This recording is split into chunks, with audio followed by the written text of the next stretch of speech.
Welcome to Life Transformation Radio. This show is all about life transformations and our journey from where we were to why we are doing what we are doing today.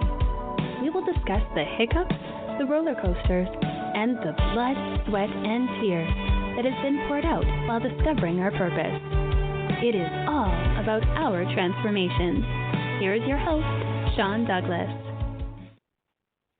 Good morning, good afternoon, and good evening. Welcome to another episode of Life Transformation Radio. I am your host, Master Resilience Implementer, TEDx speaker, business positioning strategist, and international best-selling author, Sean Douglas. This show is currently heard in over 79 countries. So whether it's your first time joining us or you've been listening to us for some time, I want to thank you to those who are listening from around the world. Life Transformation Radio is all about our transformation. Here, we tell the stories of why we're doing what we're doing. We highlight that transformational moment that changed our lives and how we use it to then transform others and elevate their lives as well. You can listen to us live right here on the Blog Talk Radio Network at 5:30 p.m.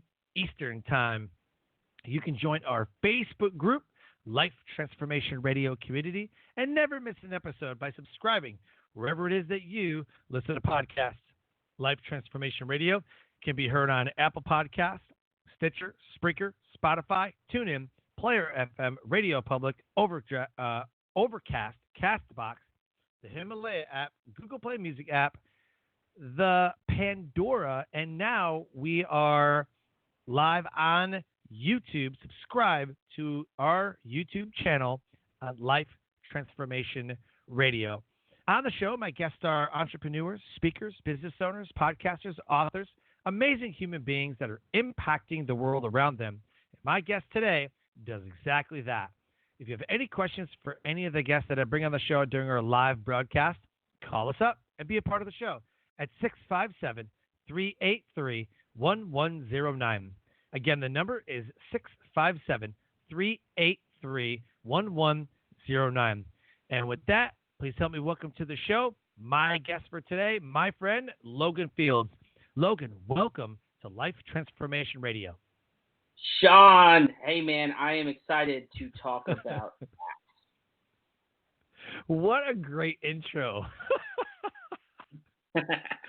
You know how to enter the show, man. I love it. Love it. What you been up to, man? making apps all day, every day. I love it. Making apps all day, every day. What's a great app that you've created in the past, couple weeks? So there's one that's I think super cool called Charged, and that is an app. It's an iOS app for ordering a charging subscription if you have an electric vehicle. So they'll come. Oh, okay. Yeah, you order it through your app. They'll come right to your apartment, to your office, and they'll charge you up on your schedule. Dude, I'm going to tell you what, man. I think that the app is the most amazing platform that has ever been created. Like, when they say, oh, there's an app for that. Oh, there's an app for that. Now, there's a lot of crap ones. Like, don't get me wrong. Like, there's a lot of crap ones. Sure. But if you think about it, inside of an app, it's almost like a different program. Like on a computer, you open up Microsoft Word, that's an app. We never looked at it that way. It was just, we call that a program. Like, open up your Microsoft DOS program, type in C:// right? Like, they were programs, but now they're apps. So everybody's like, what's your favorite app? And people are literally running their business from an app. I mean, I'm on PayPal app all the time. Totally. Skype is an app. There's a lot of different apps that people have. One of the cool ones I have is it's not really a budget app, but it's called I Was Broke, Now I Am Not. And the coolest thing about it is it has a debt relief calculator. And all you do is type in the amount of the payment, $500, the amount of the loan or the car payment or the car loan, which is $30,000, and then it automatically calculates how many months it takes for you to become debt free. It automatically calculates it. Oh, that's pretty cool. That's pretty cool. But I think apps are going to be running everything. I mean, pretty much everybody downloads apps because they need something to do something, right? Mm-hmm. So. Totally.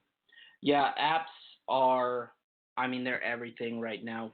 Apple makes billions of dollars a year from their fees on the Apple Store, and that's apps that other people own. Say that again. That's huge. Say that again. Yeah, Apple makes billions of dollars a year from the App Store, even though they don't even own the apps that are on it. That's just their fee. That is insane. Yeah. Is that from in-app purchases? Right. So they get a cut of it. Oh. They get a cut of it because it's their store, their shelf, right? And so if you're an app like Candy Crush, at one point was doing hundreds of millions of dollars a year. Yeah, because they're buying the gold coins. Yep. Now, but the thing is, you don't need to ever be in the top 100 to be an app millionaire. You can have an app that, retrospect to the size of the population, nobody's heard of, and be an app millionaire. I've talked to 3 app millionaires in the last week, and they're all apps that you've never heard of, but they're millionaires. And the reason is the common thing between these guys is they created a software, an app, iOS, Android, web app, doesn't matter. They created an app that was a software for the niche that they were already strong in. No kidding. Yeah. And that's my favorite way to go. I mean, we do a ton of stuff for startups, and that's a lot of fun. I mean, Charged is an example of that. That's a startup app. But I think some of the most successful apps are men and women who have already been successful in business. They're making 6 figures or 7 figures, and they're ready to add an income stream. And so they create, and they're already good business people, and they create a software, an app. Huh. I thought about getting one for mine, but I don't think anybody would download it. It's not like people are searching, like when you search for an app, like when I search for an app, I'm like, what was one of the last ones I searched for? I was searching like Cam Card. I'm like, there's like a business card app, or I know it's called something, and so the last app that I downloaded was Video Boost, and I love it. And the only reason I downloaded it was because I saw a Facebook ad about it. I was like, what is this? And I love it. I love the Video Boost app, and I can create all kinds of cool videos. Domino's has their own app. You can order it right from Domino's. Like, I love it. But there's so many apps that are like games. I'm like, stupid. But so it depends on millionaires. Say again. Millionaires, though. Millionaires. $1 million is not hard to make, man. Like, once you have the strategies in place, and there a couple things happen with software is. Software can cash flow pretty easily as far as positive cash flow, because generally speaking, now I don't want to pretend like it's cheap. If you come build an app with us, it's going to cost you at least tens and tens of thousands of dollars. Like, it's not some cheap, quick thing. But retrospect to, like, if you're going to start a restaurant, I mean, how much are you spending on that? So you're starting a business, and as far as businesses go, it's cheap to start, it's cheap to operate. And they cash flow well. They tend to be a bit more evergreen than some other things. And they also, if you're going for an exit, they value well. They value, as far as multipliers on your net, they value much better than like a brick and mortar business. Very, very interesting, man. So the title of this show is Should I Get an App? With Logan Fields, the App Guy.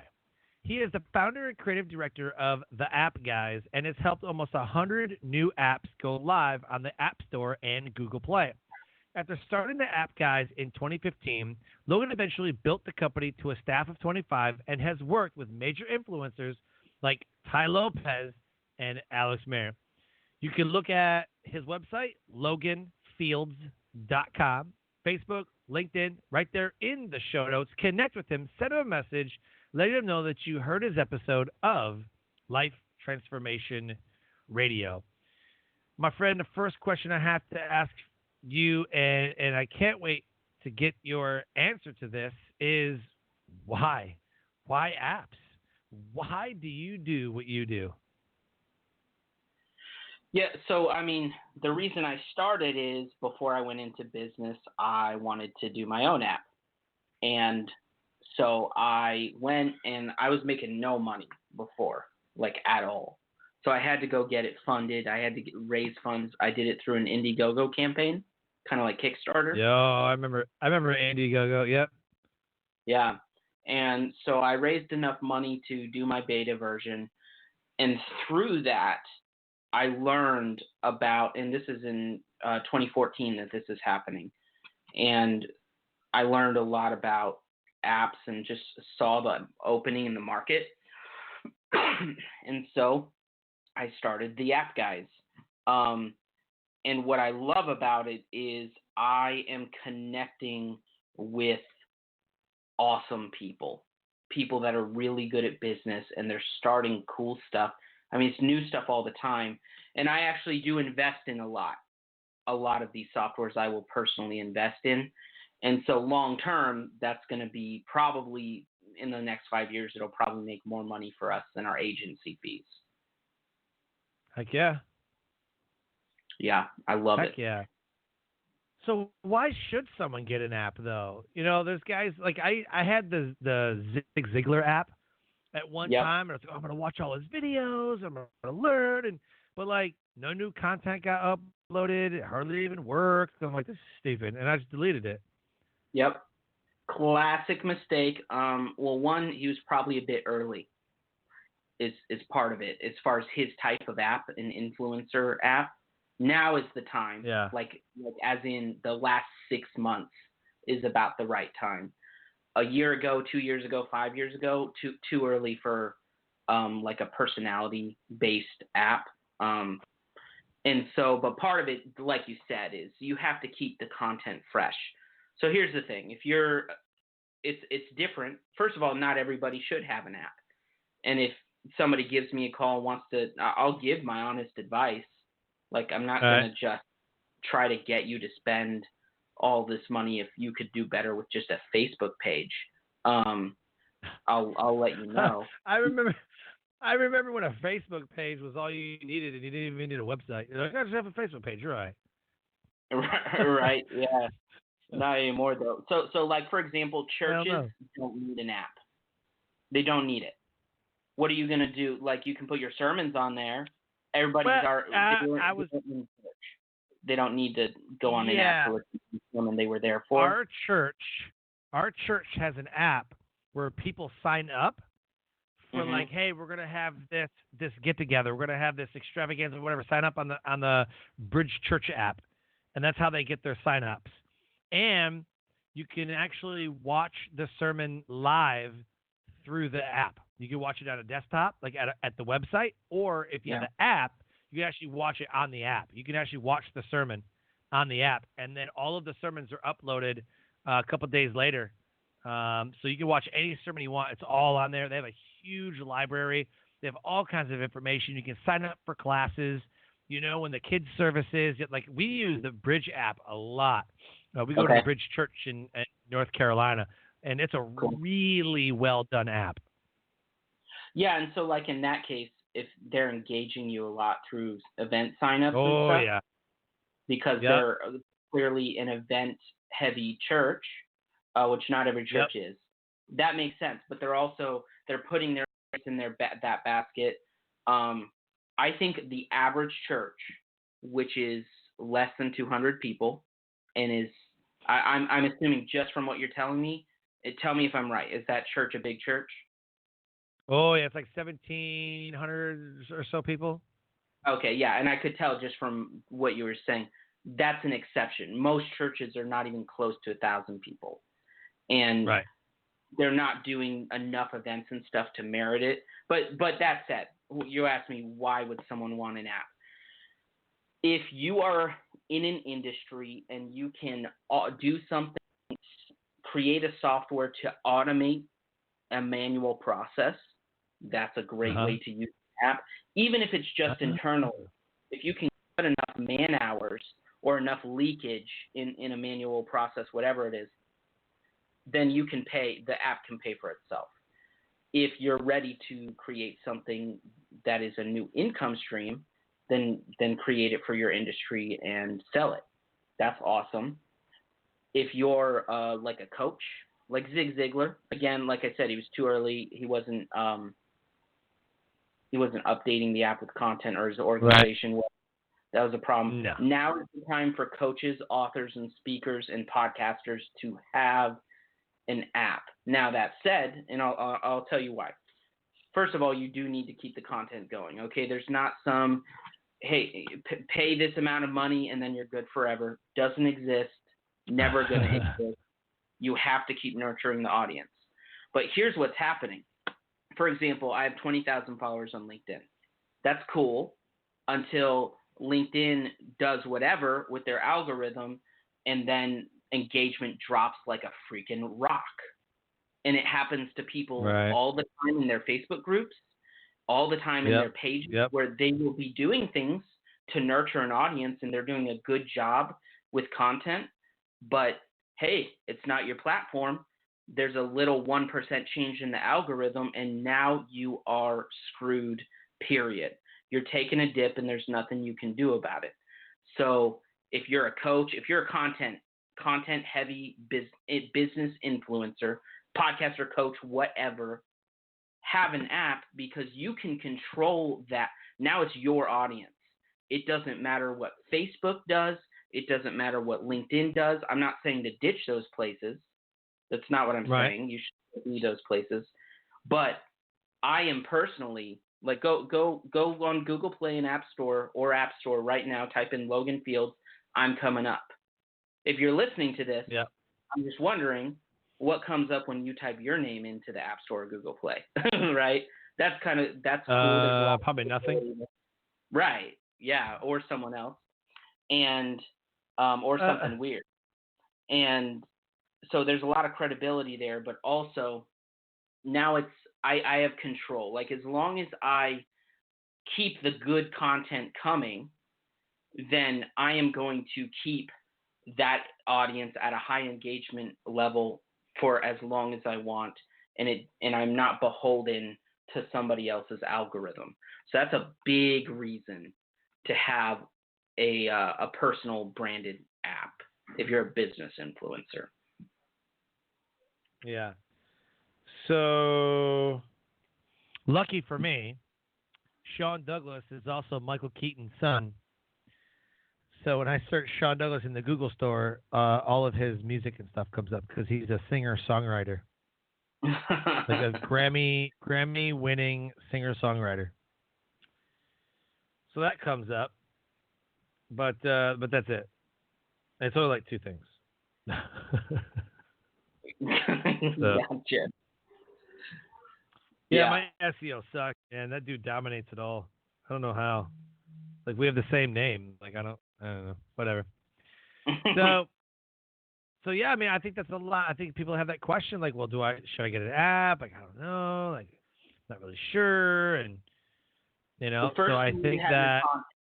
Like, are you a content machine? And now we're talking about personal branded apps. I am. I produce 4 pieces of content every day. Then do an app. But if you're not a content machine, then no, don't kid yourself. An app's just going to be a waste of your money because you don't have anything you're going to regularly put on it. If you're a content machine, I've got a ton of content, tons.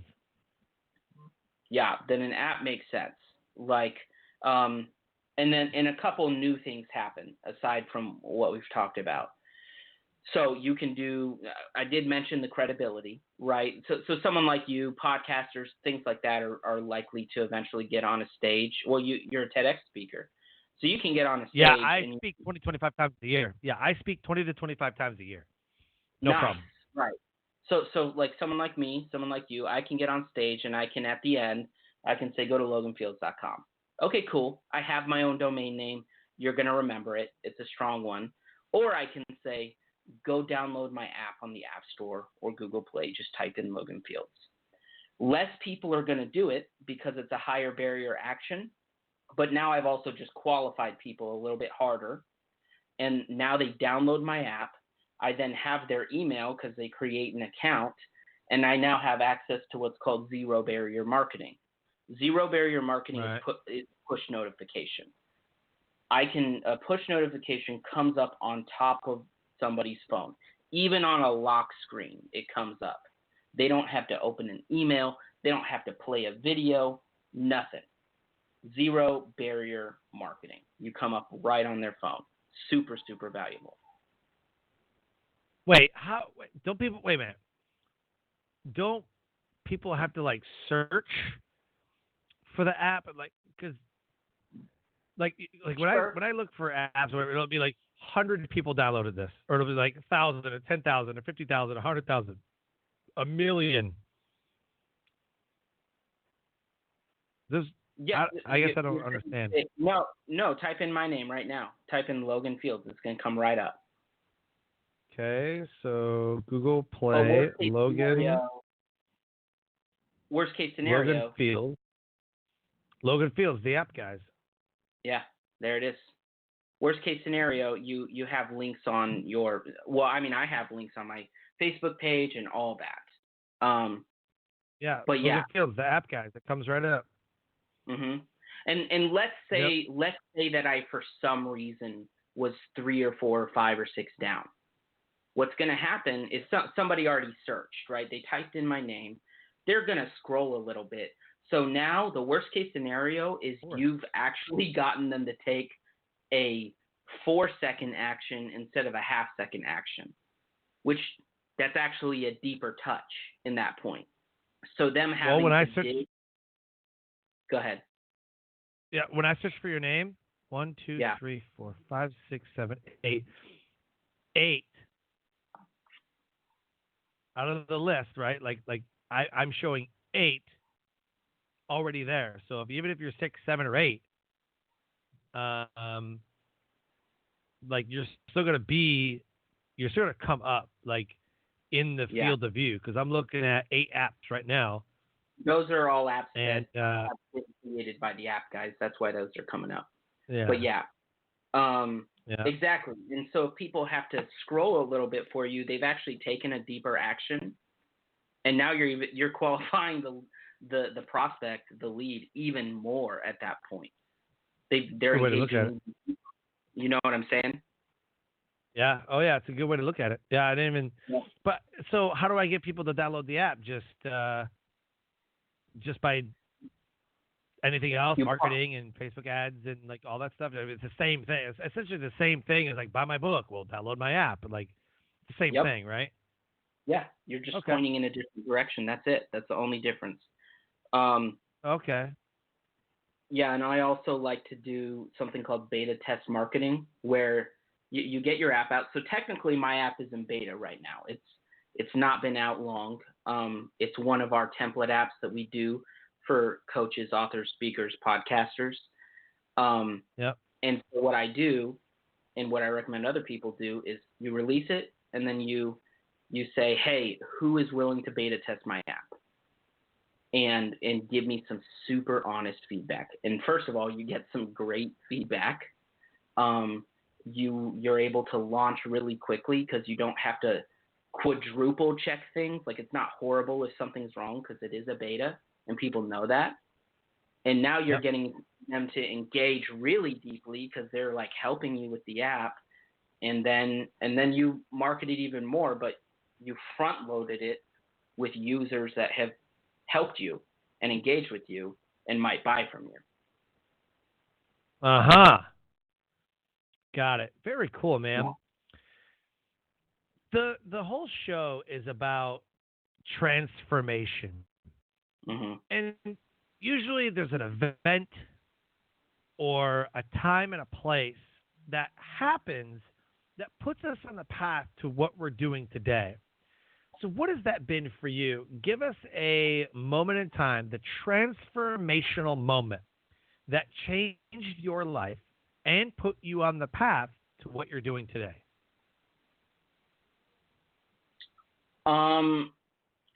Yeah, that I think it's a lot of moments, but one of the big ones was when I was trying to start in the app business and I finally sold a big app and the down payment was $14,000 and Wow.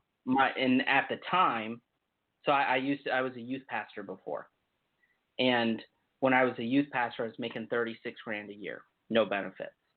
So I had never seen money like that. And I get that check, we have a meeting in the restaurant and I go to the car and I close the door. And I had never even heard someone say this before. I had never thought it before, just like from somewhere in my soul. I just screamed at the top of the lungs, I'm a ninja, like really loud. And I was like, this is awesome. And then I kept doing it. Right. That's awesome. So, Yeah. so what got you into that? Like, why apps though? I mean, you could have done anything, right? I mean, you could have created anything. You could have created websites. Like, what made you choose apps?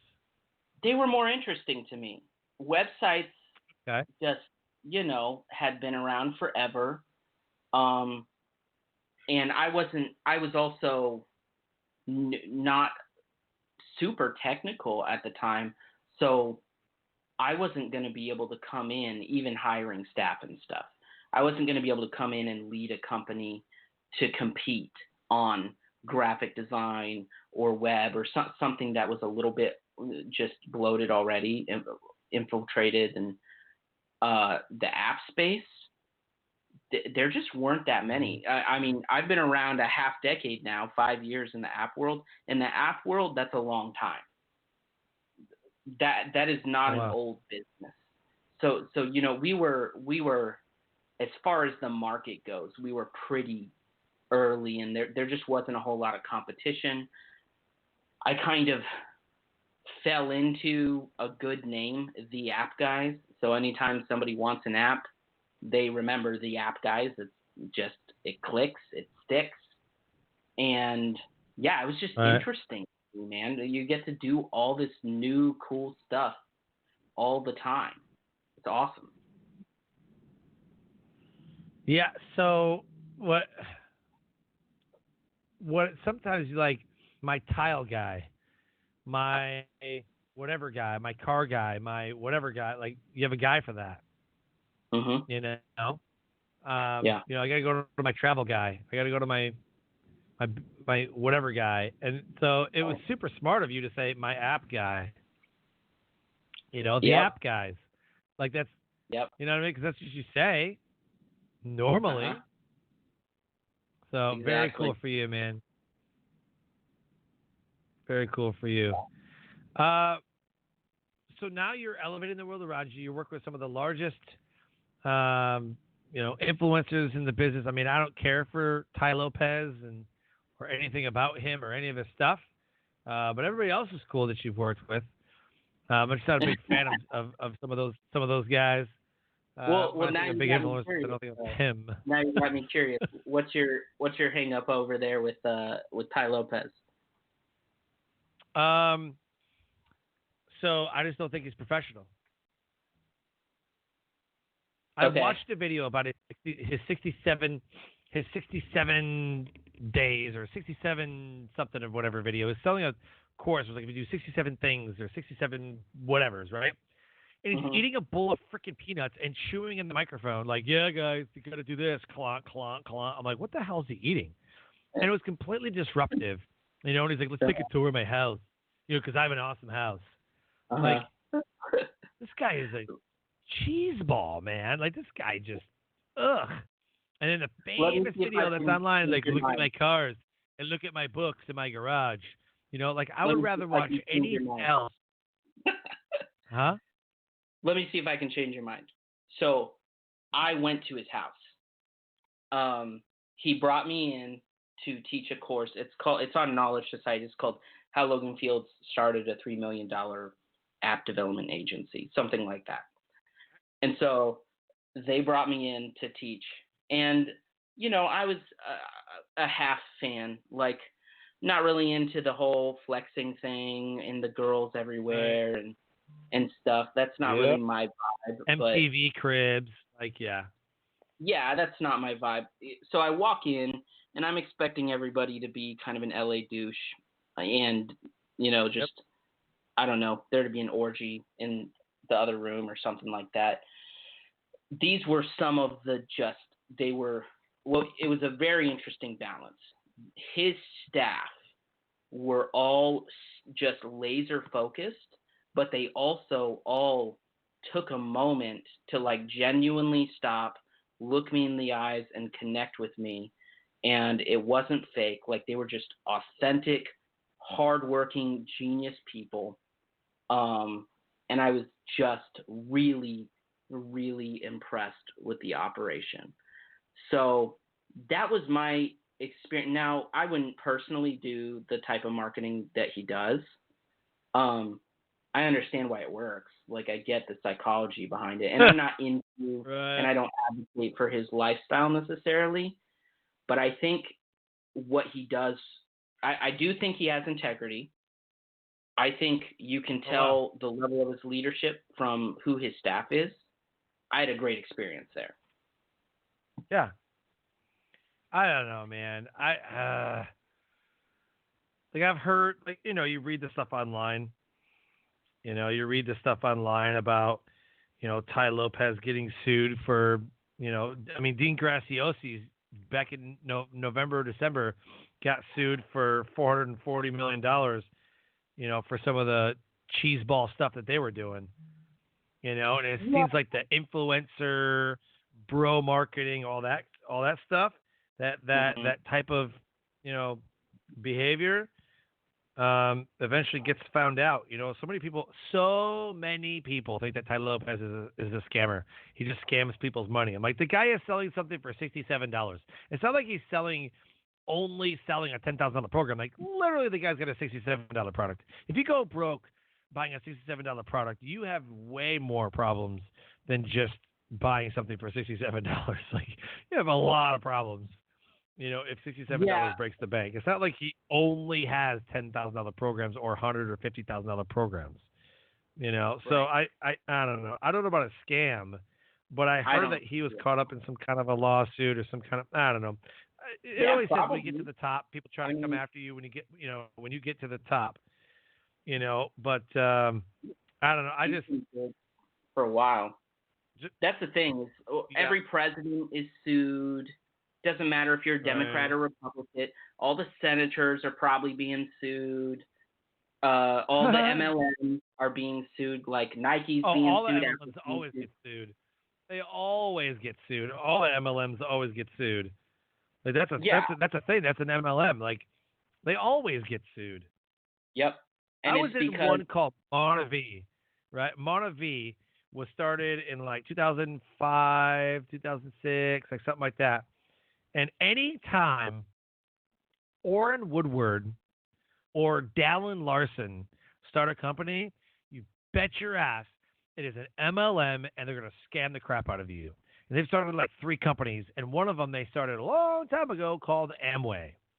And they were all in Amway, and then they moved to another company. Then they moved to Monavie, and Monavie was an acai berry juice bottle liquid, that you sold as a distributor. And they're always distributorships.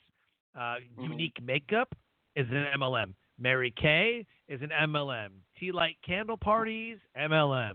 People have been doing this this is Avon, the Avon lady, like, the stuff's not new.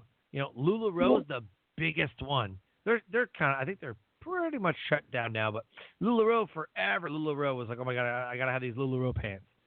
But anytime that somebody can make money and you sell them into, oh my gosh, you're going to have your own business, but we're going to do all the work for you, you will always get those people into MLMs. And if you're first into the MLM, right, you're the one that gets the most amount of money because you're building everybody's legs and, whatever. So, I mean, MLMs are always going to get sued because they just represent the pyramid scheme. They always I don't know that I totally agree with them being pyramid schemes. I mean, like, if you're the first at Google or Apple, you also did better. So I don't think that's a great point. I see what you're saying, though. Like, some of them actually limit your income.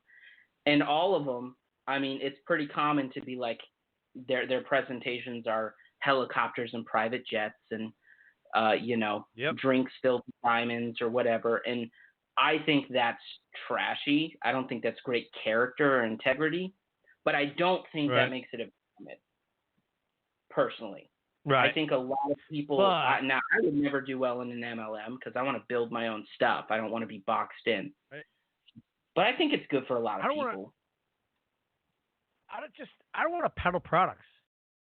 Like, I just don't. Like, I don't want to peddle products. Because I'm like, oh, well, I got this acai berry juice. Like, let me take out a Facebook ad. Let me create my own marketing campaigns. You have to use their wording and their things. And, like, there's so many rules that people don't even understand that MLMs, like, as a distributor, like, another one's Plexus. People are on that health stuff, Plexus. It's been like that for, many years, many years. It's been like that. But they have unique makeup consultants and stuff, and same thing. It's all this stuff. And most of them MLMs. If you want to know if it's an MLM, just ask them where they're based out of. I guarantee it's Utah. If you have an MLM and it's based out of Utah, or if you have a company, let's say it's a company, you're like, oh, cool. Oh, distributorship. Oh, you just ask them, like, are you an MLM? And they say no. Like, where are you based out of? And they say Utah. They're an MLM. MLMs come out of Utah because Utah is the mecca of these companies. All of them come out of Utah. Yeah. Right. That's weird how that works. You can Google all of the MLMs and just start listing out MLMs and Google them. Headquarters, Utah. It just is. I don't know why. Just is. Yeah, it's kind of weird. So it's crazy. So let's do this, man. How do you elevate the world around you? I want to know that. Like if somebody wanted to work with you, if somebody wanted to get an app, how do they go about it? Yeah. So if somebody wants an app, what they'll do is they'll come to us. We'll discuss the app idea. I will give you my honest opinion on, like, will this work? Why would it work? We can help estimate how long would it take to break even in cash flow and all of that. And then it is a long process usually. So if it's a custom app, if it's a total custom app, then we're probably talking a 6 to 12 month project. They're big. And so it's takes a long time, and they're also expensive. Takes a long time, a lot of money. Again, not as much as a lot of other businesses, but it's not $1,000. It's tens of thousands of dollars, and sometimes more than 100. Not usually more than 100, but sometimes more than 100. And yeah, we will wireframe it out. We'll design it. We code it. We launch it. We deal with Apple. We deal with Google. We got your back from the ground to the launch. We can do everything. If you're a coach or an author or a speaker or a podcaster and you want a personally branded app, then we have a template program, and it's the same program that we used for my app, the Logan Fields app, and we can do those in less than 30 days. And those are very quick and easy. Mm-hmm. I thought about getting an app for my show, for Life Transformation Radio, but I was like, but every podcast app plays my show anyways. So, like, really, does it matter? Or I don't know. And, like, I don't know. Not if you were just going to have. I've always thought about it. I mean, I think it'd be cool because you're a content machine. You put other content there. I'm doing it myself. and I'm doing it with my podcast. And my podcast makes a lot of money, man. But I'm putting it also on my. Yeah. I'll talk to you about it off air as well. Yeah. But, interesting. Yeah, because I did a research on it, and 3% of the podcasts currently make money. I mean, I make money. My show makes money, but it's not a lot. I mean, I'm not crunching like $1,000. You know, maybe like a year. You know, it's a significant amount, but I mean, it's not. I mean, I'm not Joe Rogan where I get $100,000 an episode. I wish. But, I talk to people. You know, I'm like your show's making money. Like, huh? But there's way more shows not making money. I'm almost surprised when the show makes money. You know, I mean, I get booked to speak off of my show. You know, somebody will be like, hey, I heard your episode of Life Transformation Radio. You know, can you expand on that and talk about that at an event? Like, absolutely, I can. You know, like, hey, like I speak at PodFest, which is March 6th, 7th, and 8th. I speak at PodFest. I speak at Outliers Podcast Festival, New Media Summit, National Publicity Summit. I speak at a lot of podcast events. Nice. And that stems from having a podcast, you know, but you know, I get business because people are like, oh, I heard your show. You know, I want to start a podcast. I'm like, let's do it. And then I have a podcast service where I help you to create, launch, and monetize your podcast. Sweet. You know, and you launch out at the top of the charts.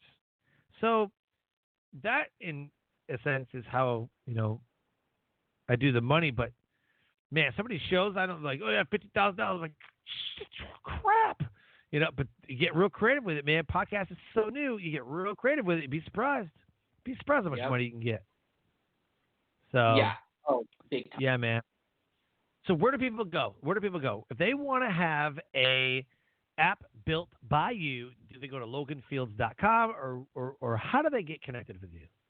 Download my app on the App Store or Google Play. Type in Logan Fields. It'll come right up. You can have direct access to me. If you go through the website, you're going to be talking to my team, which is fine.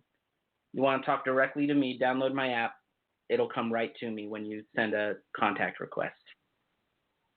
Yeah, very cool. Outstanding, man. What is the one takeaway that you want to give the listeners?